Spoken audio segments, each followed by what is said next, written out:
It's showtime! Patuloy ang pagbaba ng views every Saturday special edition. Yan ang pag-uusapan at ibabahagi ko sa inyo para sa highest views na naabot ng dalawang noontime shows last Saturday. Pero bago yan at bago natin umpisahan ang online viewership ng dalawang bigating noontime shows dito sa bansa, ang It's Showtime at Eat Bulaga, ay humiling ako na pakisubscribe ang aking YouTube channel. Pakilike and share na din po mga kaparokya. Maraming salamat po. So, umpisa natin sa prizes given na naipamahagi nila last Saturday. Pero, quick recap muna tayo mga kaparokya in 5 days episode. They got a total of 1,102,000 pesos kung saan ang It's Showtime ay may 200,000 pesos at ang Eat Bulaga naman po ay may 902,000 pesos. So, dito ay 702,000 pesos ang pagitan nila pagdating sa pamimigay ng papremyo. So, para naman po sa araw ng Sabado, makikita natin dito na ang It's Showtime po ay may 75,000 pesos at ang Eat Bulaga naman po ay 179,000 pesos. So, medyo tumaas ang sa It's Showtime dahil sa weekly finals ng Zexy Babe. So, dito meron po silang pinagsamang 254,000 pesos. Meaning, in whole week, mga kaparokya, from Monday to Saturday edition, meron po silang total of 1,356,000 pesos. 275,000 dito ay sa It's Showtime at ang 1,081,000 ay sa Eat Bulaga. So makikita dito na pagdating sa pamimigay ng prizes ay angat at di pa huhuli ang Eat Bulaga. Iba talaga ang Eat Bulaga pagdating sa pagtulong sa mga kababayan natin. Though maliit man ang It's Showtime ay malaking tulong pa din ito sa mga tumanggap ng papremyo ng nasabing noontime show ng ABS-CBN at GMA Network.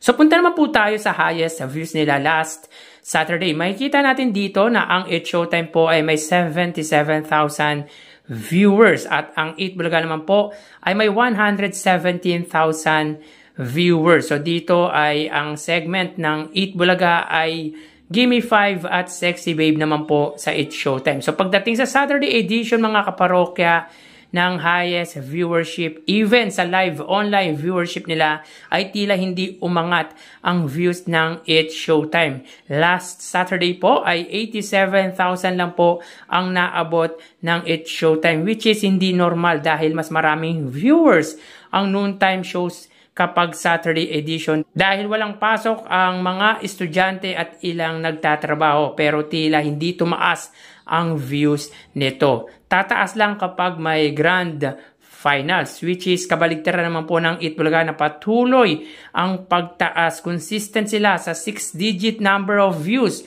or mahigit 100,000. Samantalang ang It's Showtime po ay hindi po nila naaabot ang 100,000 viewers except noong nagdaang araw kung saan nakakuha po sila ng 101,000 viewers. So tara ating alamin ang online viewership ng dalawang bigating noontime shows. Para sa Eat Bulaga under TVJ Facebook page na may 2.9 million followers at sa It's Showtime naman po na may 18 million followers.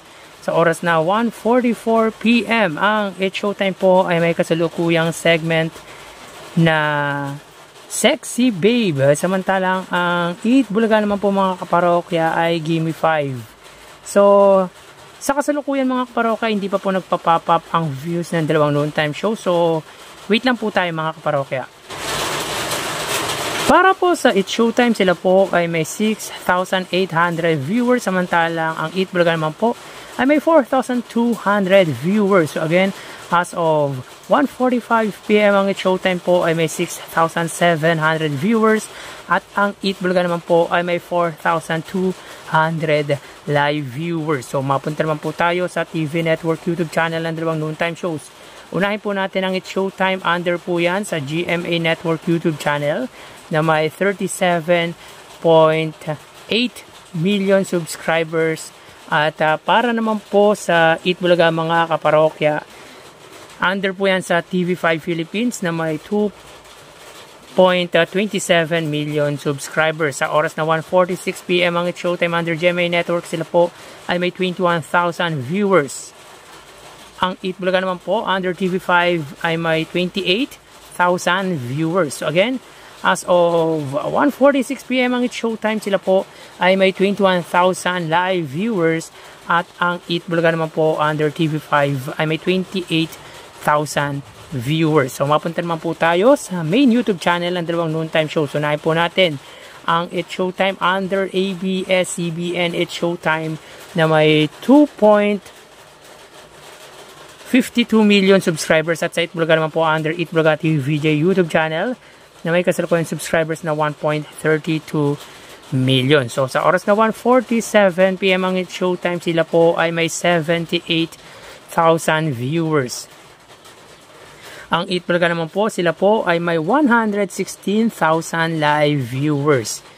So again, as of 1:47 PM ang It's Showtime, sila po ay may 78,000 viewers, at ang Eat Bulaga naman po ay may 116,000 live viewers. So ang segment po ng It's Showtime ay Sexy Babe, at ang Eat Bulaga naman po ay Gimme 5. Bali, ang total na nakuha ng dalawang noontime shows ay ang total na nakuha po ng It's Showtime ay 105,000 viewers, at ang Eat Bulaga naman po ay 148,000 viewers. So again, ang It's Showtime ay may 105,000 at ang Eat Bulaga ay 148,000 total views. So yan po lumalabas sa kanilang online viewership as of 1:48 PM. At bukas po ay matutunghayan nyo na naman ang panibagong yugto ng ating online views update ng dalawang noontime shows. Magpapaalam po muna pansamantala. Magsiingat po tayo mga kaparokya.